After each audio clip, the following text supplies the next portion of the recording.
हमारे विभिन्न ज्ञानवर्धक कार्यक्रम देखने के लिए आप हमें अभी सब्सक्राइब करें, बेल आइकन को प्रेस करें ताकि आप देख सकें हमारा कार्यक्रम सबसे पहले। और अधिक जानकारी के लिए फेसबुक पेज को लाइक करना न भूलें। जय माँ इंद्राक्षी। इंद्राक्षी धाम में दर्शकों आप सभी का हम हार्दिक स्वागत करते हैं। आज के दिन जिन जातकों का जन्म दिवस है, मैरिज एनिवर्सरी है, उन सभी को हमारी तरफ से बहुत बहुत शुभकामनाएं। आज हम उस सब्जेक्ट पर बोलना चाहते हैं जो बहुत लोगों के साथ बनी हुई है बातें। क्या कई बार बहुत व्यक्तियों का मन मस्तिष्क हमेशा चिंतन में डूबा रहता है। हमेशा उनके मन को कोई न कोई बात, कोई न कोई स्थिति व्याकुल करती है। आखिरकार ऐसा क्या कारण है? अब सीधी सी बात है कि चिंताएं, लेकिन नहीं, बहुत से लोग ऐसे होते हैं जिनके घर में अनेकों प्रकार की चिंताएं होती हैं, लेकिन वो चिंता करते ही नहीं। वो बेफिक्र टाइप के होते हैं। और एक वे व्यक्ति होता है कि आने वाले कल के लिए भी वो आज ही बहुत ज़्यादा मन में बहुत सारे हज़ारों सवाल जवाब अपने मन से करता रहता है। आखिरकार क्यों? इस अंक में जानने को मिलने वाला है और उसका उपाय भी मिलने वाला है। तो आइए पहले आज का पंचांग देखते हैं। 9 दिसंबर सन 2021, दिन बृहस्पतिवार, मार्गशीर्ष शुक्ल पक्ष, संवत 2078, तिथि षष्ठी, नक्षत्र धनिष्ठा, राहु काल 1:30 से 3, दिशा शूल, दक्षिण दिशा। हर बात पर मन चिंतित हो उठे, छोटी छोटी क्षणिक क्षणिक बातों पर भी हर क्षण उसके मन को दुखा जाए। आखिरकार ऐसा मन व्यक्ति का क्यों होता है? डर लगे तो राई के दाने से डर लगे, और जो व्यक्ति ना डरे हैं तो सिंह की गर्जन से न डरे। अपना अपना स्वभाव होता है, अपना अपना सबका मन होता है। रात को चिंता करते करते सोए और अनेकों बार चिंता में ही आंख खुली, और जब सुबह भी उठे तो मानो सुख की नींद ना मिली हो, हम चिंता में ही उठे हों। हम खाना खाएं तो साहब चिंता में खाएं, हम स्नान भी करें तो चिंता में करें, हम किसी की विवाह शादी में भी जाएं तो मन में चिंताएं लेकर के जाएं। उत्सव हो, लेकिन उत्सव में हमारे मन में उत्सव ना हो, बाहरी उत्सव हम दिखावे के लिए करते रहें। आखिरकार ऐसा हमने किसी का क्या बिगाड़ा है? ऐसा हमने क्या किया है कि जो हमारे मन से चिंतन जाता ही नहीं? हर बात हमारे मन को पुरानी पुरानी बातें ही पीड़ा देती हैं। बहुत लोग अपने मन की कह कर के हल्की कर लेते हैं, लेकिन हम किसी से कहते भी नहीं। क्यों है ऐसा? ऐसा हृदय क्यों है? ऐसा मन क्यों है? ज्योतिष के परिप्रेक्ष्य में, ज्योतिष के आईने में टटोलूं तो चंद्र बहुत कमज़ोर होंगे ऐसे व्यक्ति के। ऐसे व्यक्ति के चंद्र के साथ साथ ऐसे व्यक्ति के मंगल भी कमज़ोर होंगे, और ऐसे व्यक्ति के सूर्य शत्रु राशि में होंगे। आप देख सकते हैं साहब कुंडली अपनी। और आपकी जन्म पत्रिका का तृतीय भाव, जो पराक्रम भाव होता है, वो कहीं न कहीं अशुभ ग्रहों से दृष्टित होगा, पीड़ित होगा या युतिबद्ध होगा। वहीं पर यदि मैं हथेली की बात करूं तो हाथ की रेखाओं में ये चंद्र होते हैं, यहाँ ये गद्देनुमा, ये हृदय रेखा, और इसके ठीक नीचे मस्तिष्क रेखा। हृदय रेखा ऊपर, मस्तिष्क रेखा नीचे। दोनों के बीच में जो दूरी होती है वो बहुत कम होना, हृदय रेखा का संकुचित होना, चंद्र पर्वत का बलिष्ठ होकर के कुछ अशुभ चिन्हों से परिपूर्ण होना। चंद्रमा मनसो अजायत, मन के स्वामी चंद्रमा है। तभी तो कहते हैं मन के जीते जीत है और मन के हारे हार है। वो व्यक्ति मन से हार जाता है। सूर्य कमजोर हो तो व्यक्ति आत्मा से हार जाता है। आत्मा से मतलब कि कहीं ना कहीं अंदर की जो आवाज़ है वो कमज़ोर पड़ जाती है। तो देखो, जन्म पत्रिका में भी हमने कुछ आपको कारण बताए कि चंद्र कमज़ोर हो, लगन कमज़ोर भी हो सकता है, सूर्य कमज़ोर हो या शत्रु राशि में विद्यमान हो, और तृतीय भाव जो पराक्रम का होता है वो भी हमने आपको बताया कि कमज़ोर ग्रहों से युतिबद्ध हो या दृष्टिबद्ध हो। ऐसी स्थिति होने से भी आपका मन कमज़ोर रहेगा, आप सदैव व्याकुल रहेंगे।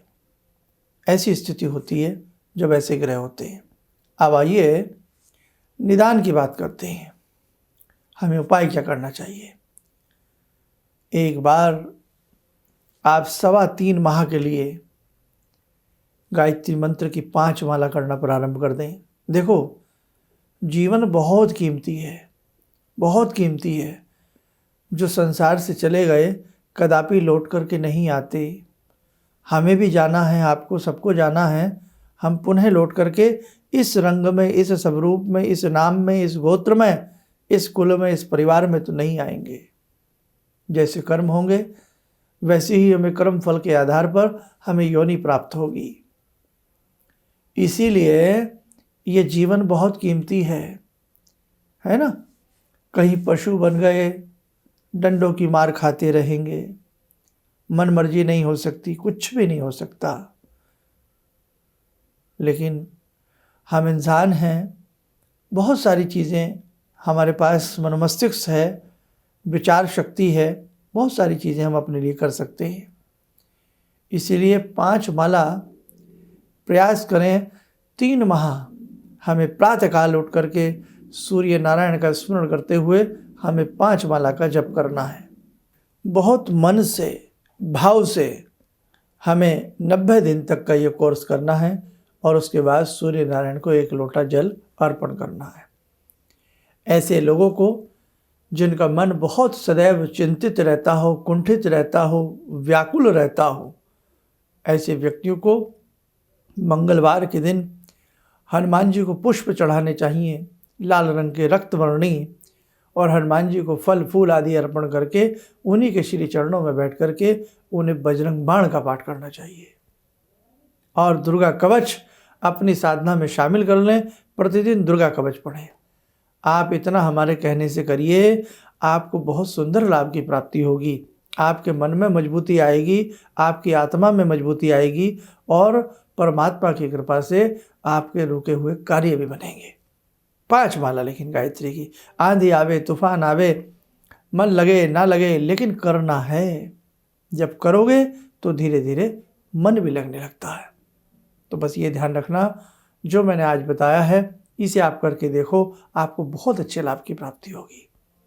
आइए मेरे साधकों, समय हो चला आज की ध्यानमाला का। आज की ध्यानमाला में हम जुड़ते हैं भगवान श्री कृष्ण से।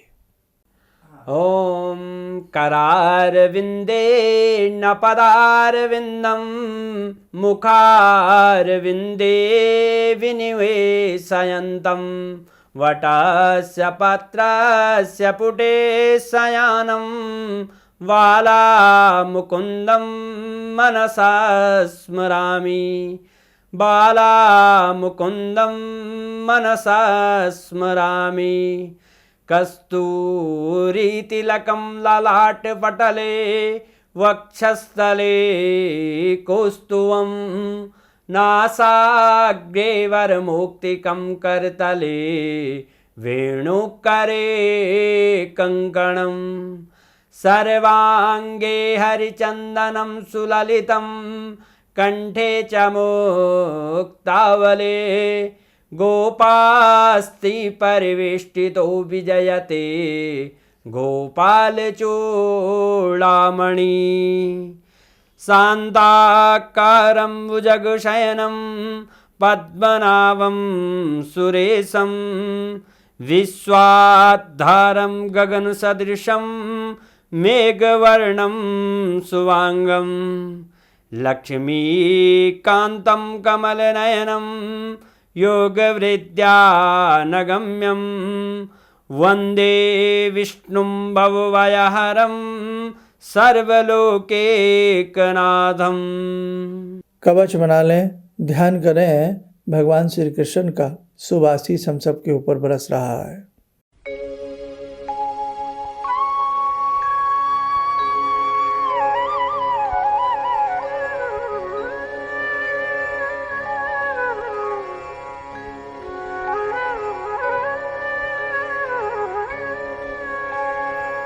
ओम बोलते हुए नेत्र खोलें, सामान्य हो जाएं। देखो साधकों, सबकी अपनी अपनी पत्रिकाएं होती हैं और सबकी पत्रिकाओं में अलग अलग प्रकार के कष्ट छिपे होते हैं। इसीलिए कहता हूँ, अगर ऐसा जीवन में कोई कष्ट हो, जैसे आज की ही हमने बात की है, तो उस स्थिति में उपाय हमने जो दिए हैं वो करिए। उनसे तो 100% आपको लाभ मिलेगा ही मिलेगा। लेकिन फिर भी मन हो कि आखिरकार हमारे ग्रह कैसे हैं, परिपूर्ण स्थिति के लिए किसी मर्मज्ञ को अपनी कुंडली दिखा लें। कुंडली ना हो तो हाथ की रेखाएं दिखा करके आप समाधान उनसे प्राप्त करें, वो उपाय करें। हमें पूर्ण विश्वास है, बस उपाय जब भी करें उसमें मंत्र साधना जरूर होनी चाहिए। अच्छे से मंत्र साधना करिए तो आपको जरूर लाभ मिलेगा। आप स्वस्थ रहें, सुखी रहें।